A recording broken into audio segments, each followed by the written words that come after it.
Olá pessoal, tudo bem? Vamos a mais uma aula? Então, nós estamos no livro de Primeiros Socorros.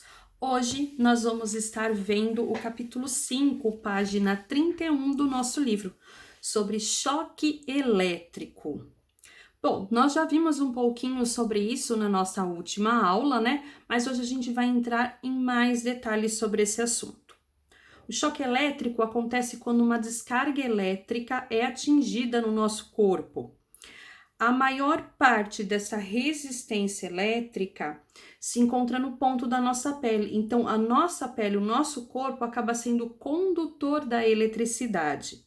E aí causa queimaduras, afetam a nossa pele e também o nosso tecido, até os nossos ossos, podendo até levar uma pessoa à morte. Então, os efeitos dependem de alguns fatores do choque elétrico. Quais fatores?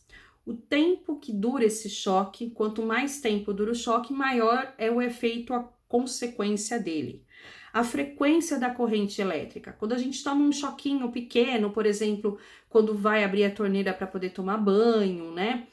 Isso são intensidades muito pequenas. Agora, quando a gente toma um choque muito forte, como se fôssemos colocar a mão no fio que está correndo eletricidade lá no poste, consequentemente, as consequências disso vai ser muito maiores.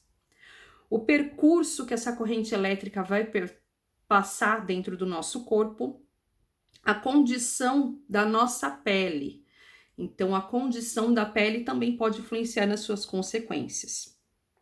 A região do choque no nosso corpo, o estado de saúde da pessoa, é claro que a pessoa, quanto mais debilitada, mais consequências ela terá. E também se a pessoa tem próteses, tem marca-passos, tem pinos, placas, isso faz com que a corrente fique mais intensa. Mas a intensidade da corrente elétrica e o tempo do contato desse choque são os fatores que são mais importantes que a gente deve considerar em acidentes com eletricidade. Mas você, socorrista, também tem que tomar muito cuidado quando você for socorrer alguém que sofreu um choque elétrico. Então, quais são os sintomas que essa pessoa vai ter? A pessoa que sofreu o choque. Mal-estar de uma maneira geral, sensação de angústia, náusea, câimbras musculares, parestesia. O que é parestesia? É dormência, formigamento, alguma ardência ou alguma insensibilidade da nossa pele. Na nossa visão, a gente começa a ver pontos luminosos, muita dor de cabeça, vertigem é tontura, arritmia cardíaca, ou seja, o nosso ritmo de batimento do nosso coração fica muito irregular, e falta de ar, que a gente chama de dispneia. E as complicações graves que podem ocorrer devido a um choque elétrico, quais são? Aquecimento do músculo, de um órgão ou do sangue, queimadura. Podemos ter queimadura nos ossos, nos músculos, na pele, em algum órgão. Parada respiratória ou parada cardíaca pode acontecer devido ao choque também. Problemas mentais, perda de memória, prolapso em alguns órgãos ou em alguns músculos e problemas renais. E você, socorrista, o que deve fazer então para ajudar uma pessoa que está com choque elétrico? Primeiro, como a gente já viu na nossa última aula, desligar o interruptor, desligar a chave geral da eletricidade para essa pessoa não continuar tendo choque elétrico. Retirar imediatamente a vítima do contato com a corrente elétrica.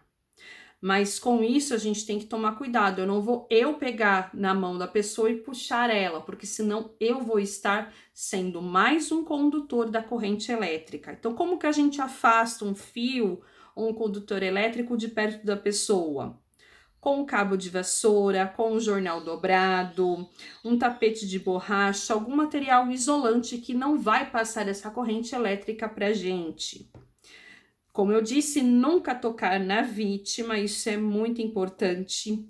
Se a vítima teve uma parada cardiorrespiratória, a gente tem que parar e fazer essa reanimação cardiopulmonar. Então, você socorrista tem que se preparar que você já vai ter que fazer essa reanimação na pessoa. Faça um exame geral da vítima. Verifique se ela tem algum local com queimadura, porque pode acontecer devido ao choque elétrico. Alguma fratura com a batida que ela possa ter tido, caído no chão, algo assim do tipo. Alguma hemorragia ou alguma lesão. E aí, é claro, conduzir a pessoa o mais rápido possível para uma unidade hospitalar, um pronto atendimento, um pronto-socorro. Na página 33, nós temos 2 exercícios, vamos a eles. Primeiro exercício: como nós devemos proceder para socorrer uma vítima de choque elétrico? Ou seja, como que a gente tem que fazer quando a gente tem uma vítima de choque elétrico ali? O que nós fazemos? A segunda questão seria uma simulação de estarmos socorrendo alguém com choque elétrico. Porém, não tem como a gente fazer isso no momento, porque nós não estamos presenciais. Então, essa segunda questão nós vamos fazer quando voltarmos para a aula presencial, combinado?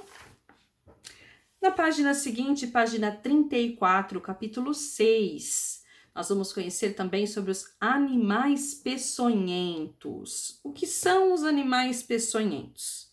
São animais que têm veneno, e o veneno está presente aonde? Nas suas glândulas. Eles se comunicam com a gente, ou seja, esse veneno entra em contato conosco através dos dentes, onde os dentes são ocos, passando o veneno por eles, ou pelos ferrões, que são utilizados para o ataque e injetar aí o veneno na vítima.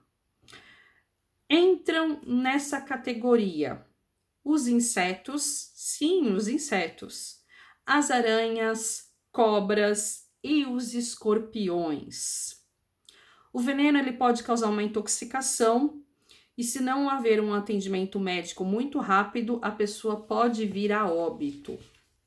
Na página 35, nós vamos ver um pouquinho sobre os sintomas, as características dos animais peçonhentos, das picadas, os ataques desses animais.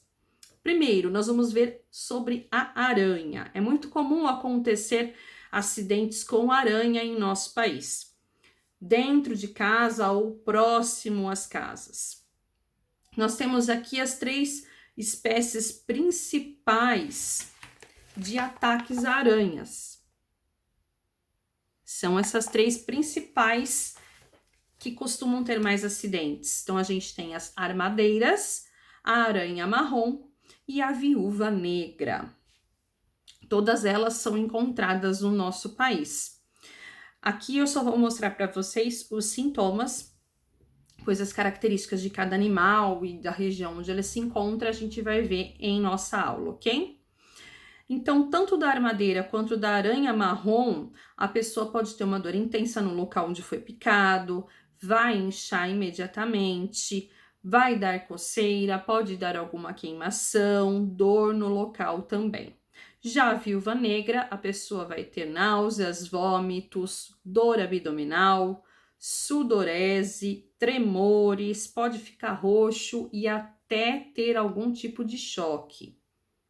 E as cobras? O acidente com cobras é mais frequente no campo, onde as cobras estão ligadas também a fatores climáticos, por isso que elas estão presentes lá. A maioria das cobras possui veneno para se defender. E elas atacam através do seu dente, pois o dente é oco por dentro e ali picando, né, mordendo, ela acaba soltando o veneno. Quais são as cobras que são encontradas aqui no nosso país? Jararaca e urutu, surucucu, cascavel e maracá e a cobra coral. Nós vamos ver um pouquinho mais sobre os detalhes sobre elas na nossa aula. Mas quais são os sintomas, então, dessas picadas com cobra? os sintomas variam de acordo com o tempo que a pessoa sofreu o acidente. Então, de 0 até 6 horas após o acidente, de jararaca ou de surucucu, a pessoa tem uma dor, um inchaço, pode ter sangramento e ficar roxo. Se passar de 6 horas, chegar até 24 horas do acidente, pode aparecer bolhas de necrose, que a gente chama de gangrena. E também, às vezes, náusea, vômito e até em casos mais graves pode levar até um choque. E acidente com cascavel e cobra coral, pouca dor e um inchaço discreto. Mas pode passar o tempo, as horas que sofreu esse acidente, a pessoa pode ter uma dor muscular, a urina ficar um pouco avermelhada, visão dupla, náuseas, vômitos e, às vezes, em casos mais graves, uma insuficiência renal ou respiratória. E os escorpiões? Os escorpiões, eles têm hábitos noturnos e eles são pouco agressivos, eles atacam por se sentirem ameaçados. Então, aonde a gente encontra escorpião? Em pilhas de madeiras que estão lá jogadas, nas cercas, sobre as pedras também, eles costumam se adaptar bem nesses ambientes. E até em ambiente doméstico, quando a gente tem muito entulho em algum canto, no quintal, por exemplo. Nós temos 2 tipos de escorpiões no nosso país.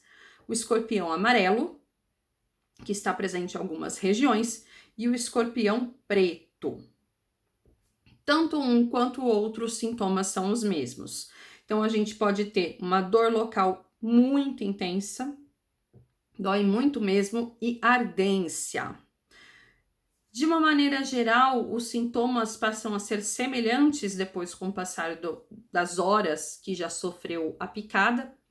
Com o passar das horas, acaba tendo os sintomas parecidos a uma picada de aranha.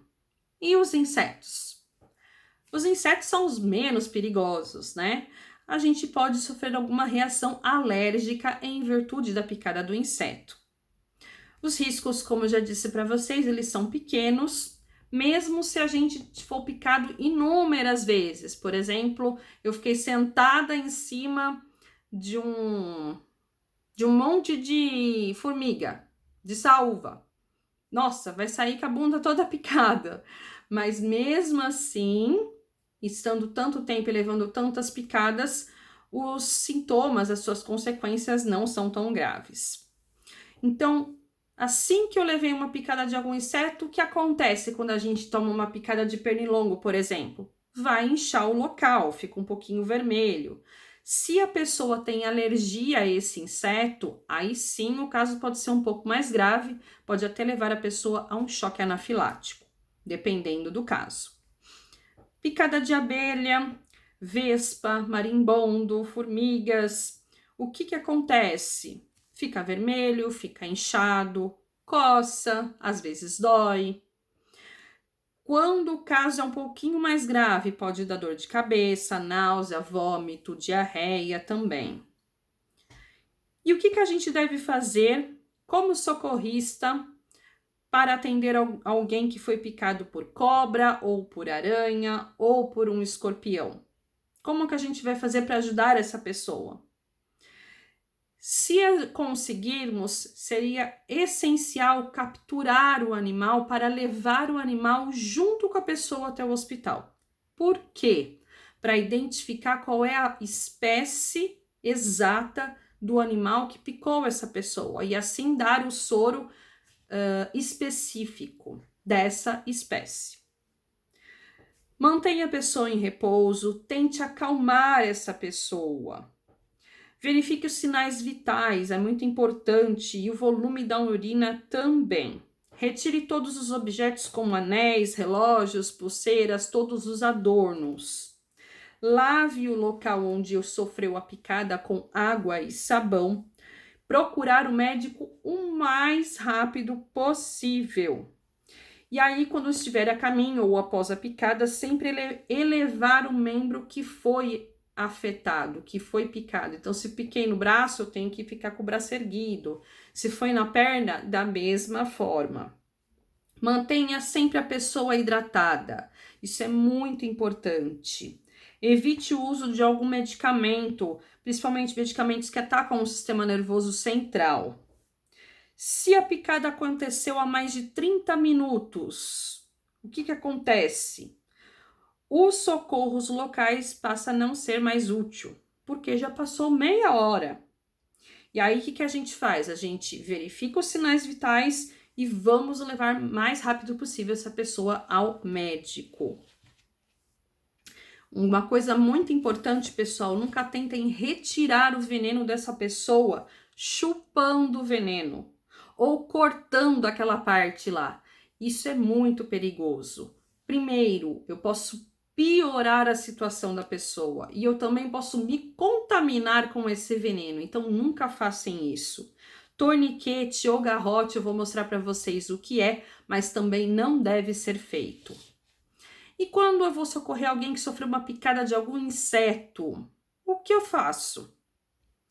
Bom, rapidamente, se foi um inseto muito perigoso, algo múltiplas picadas, ou seja, ele teve um enxame de abelhas, encheu aqui em mim e me picou inteirinha.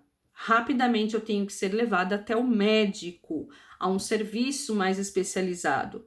Eles deverão fazer a remoção desse ferrão. Como que eles removem? Com lâmina, cortando mesmo, não retirando com pinças. Eles cortam e retiram. E aí lava o local com água e sabão. Na página 37, nós também temos 2 exercícios. Vamos a eles? Primeiro exercício. Uma criança estava lá brincando no jardim e ela reclamou para a mãe que o braço estava coçando muito. Tá coçando meu braço. Ao olhar o braço da criança, a gente percebeu que tem uma região avermelhada e uma picada de inseto. Então, o que a gente deve fazer nessa situação? Segunda pergunta.